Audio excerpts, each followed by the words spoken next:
Imagine stepping into a house you've never been to before. An ordinary house, seemingly empty. You enter the basement expecting nothing more than a routine task. But what you hear changes everything.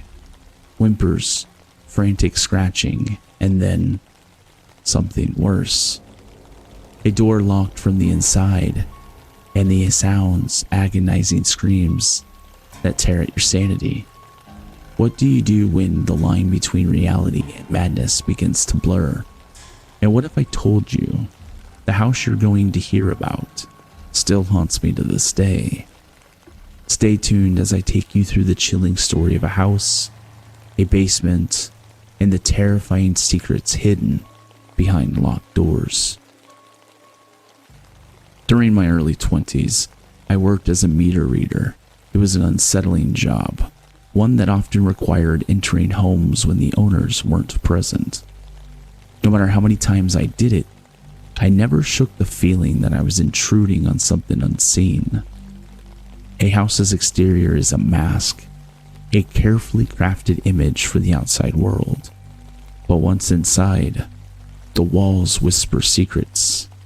And if you want to glimpse something truly raw, something unfiltered, you go to the basement. Basements have always unsettled me. I've seen walls pulsating with roaches, their glossy bodies shifting like static across the television screen. I've walked through cobwebs so thick they clung to me like a second skin. I've encountered rats, snakes, filth, neglected animals, abandoned children, even a coffin. But one basement still lingers in my mind, a place where reality warped, where fear became something tangible. The house itself was unremarkable, one of many along a quiet street. I entered through the back door, stepping into suffocating darkness. My fingers searched the wall until they met a switch. I flicked it, but the bulb above remained dead. I hadn't brought a flashlight. Carrying anything extra during my long, grueling route only weighed me down. Instead, I relied on the weak, flickering glow of my handheld device. The light barely extended past my fingers, casting long, wavering shadows against the walls as I made my way down the stairs. The air thickened at the bottom. The musty scent of damp concrete and decay clung to my throat. I moved slowly, my breath shallow. Against the far wall, the faint glow revealed two doors. The meters were in the room to the right. I stepped inside and began my work, fingers trembling slightly as I entered the numbers. Then, from beyond the other door, I heard it. A faint whimper, a scratching sound, then a low, desperate whine. A dog. I turned towards the door, heart hammering. The sound of weak, frantic paws scraping against the wood filled the air. I gripped the knob and twisted. It didn't budge. Locked. I pressed my ear to the surface, listening. The dog's cries grew more insistent. Trapped. Alone. I wanted to help, but all I could do was report it when I returned to the office.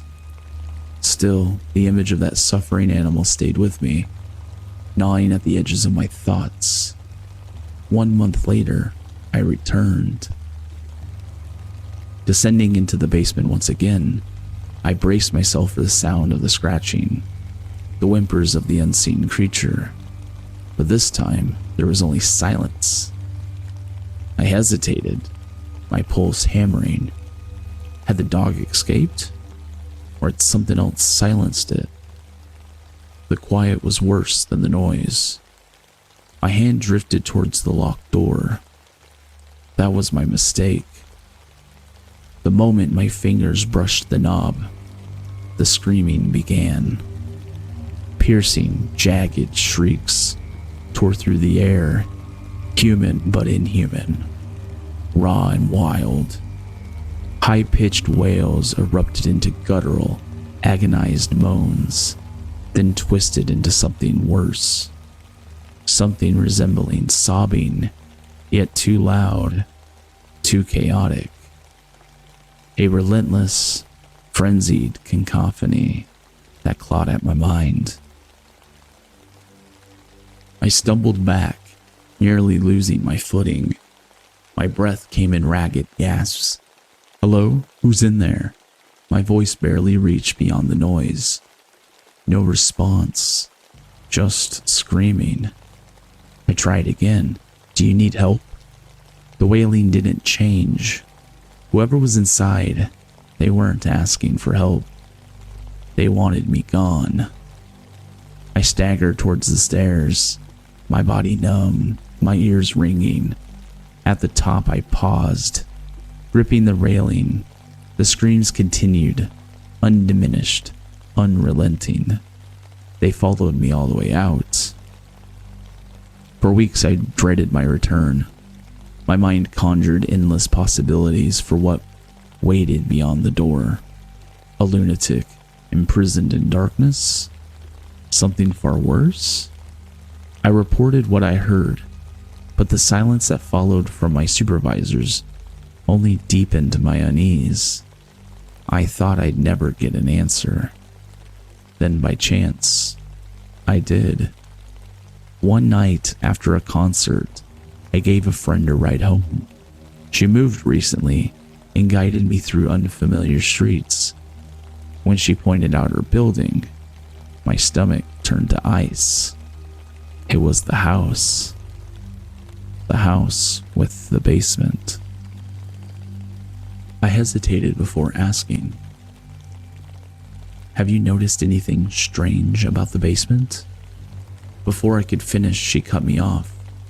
"A crazy guy lives down there." Her voice was laced with unease. She told me she'd heard his screams late at night, echoing through the building, but worse, she had seen him. Once, while heading to her car, she passed him standing in the yard. He was motionless, staring. She tried to be polite, offering a nervous hi as she passed. He didn't speak, he didn't move, but he stuck his tongue out. Just for a second, then sucked it back in, resuming his eerie stillness. She hurried to her car, feeling his gaze on her back. Months passed before I saw him myself. This time, as I stepped into the basement, a sickly yellow light was on. At the bottom of the stairs, the dog stood waiting. I recognized it immediately. Mangy, its ribs pressing against its skin. Then I saw something else. Behind the dog, just out of the light, stood a pair of bare feet. I froze. My breath hitched slowly as I descended. More of him came into view. Middle-aged, gaunt, his head shaved, his eyes wild. He wore only pants, his upper body sinewy and restless, his movements twitchy and unpredictable. I forced myself to speak. "Meter reader." My voice sounded too small in the space between us. To my surprise, he responded. His words were normal, but his tone and volume were erratic. His body never stilled, pacing, wringing his hands, head jerking side to side. His speech began to break down, interrupted by abrupt grunts and sharp, involuntary shouts. He barked suddenly, then resumed talking as though nothing had happened. I backed towards the stairs. He followed. His tics worsened, his body jerked, his mouth twisted. The noises spilling from him became guttural, uncontrollable. My heart pounded as I reached the steps. I turned, gripping the railing. That's when he screamed. The very same screams from behind the locked door. I bolted. Taking the stairs two at a time, I burst through the door, slamming it behind me, lungs burning as I ran toward daylight. Weeks later, my friend told me she had seen flashing lights outside her window. She rushed to look, just in time to see the police, shoving the man into the back of a squad car. He had attacked someone with a knife. I never saw him again. I don't know what became of the man in the basement. I tell myself he got the help he needed, but maybe that's just to keep myself from imagining the alternative.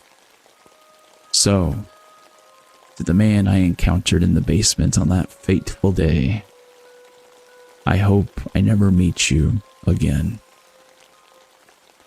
If you made it this far into the video, thank you.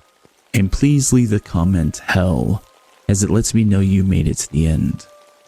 If you enjoyed the story, hit that like button. And be sure to subscribe so you won't miss out on any future uploads. Until next time, stay safe, and remember, some doors are better left unopened.